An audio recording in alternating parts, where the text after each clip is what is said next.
এটা সঁচা কাহিনী। নাৰী।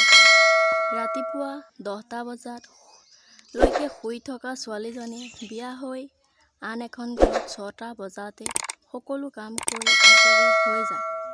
দোকানখনলৈ বজাৰ কৰিব পঠাওঁতে নাযাওঁ বুলি কোৱা ছোৱালীজনীয়ে আন এখন ঘৰত গৈ গোটেই ঘৰখনৰ বাবে বজাৰ কৰে।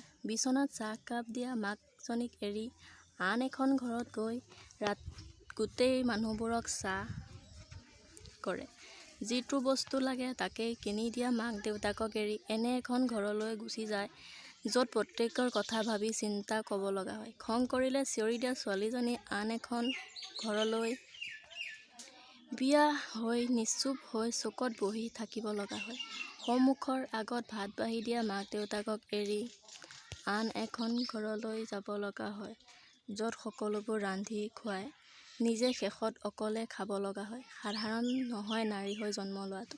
ধৈৰ্য, সাহস, ক্ষমতা সকলো লাগিব। শৈশৱত পৰিয়ালৰ শাসন, যৌৱনত স্বামীৰ বাধা, বিয়াৰ পিছত সন্তানৰ বোজা।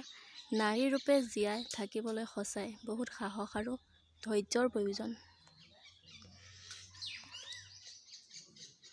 কিন্তু কিছুমান মানুহ আছে সেই নাৰীক বুজি নাপায়, সম্পত্তিৰ কাৰণে নানান অত্যাচাৰ কৰে। যৌতুকৰ বাবে যিয়ে নাৰীৰ গাত হাত তোলে তেওঁ পৃথিৱীৰ শ্ৰেষ্ঠ ভিক্ষাৰী। শিৰত সেন্দুৰ লোৱাটো যিদৰে এগৰাকী পত্নীৰ কৰ্তব্য, সেইদৰে সেন্দুৰখিনিৰ মৰ্যাদা জীয়াই ৰাখিব পৰাটো প্ৰতিজন স্বামীৰ দায়িত্ব।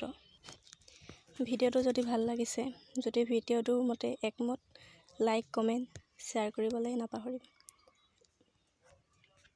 আৰু চেনেলটো ছাবস্ক্ৰাইব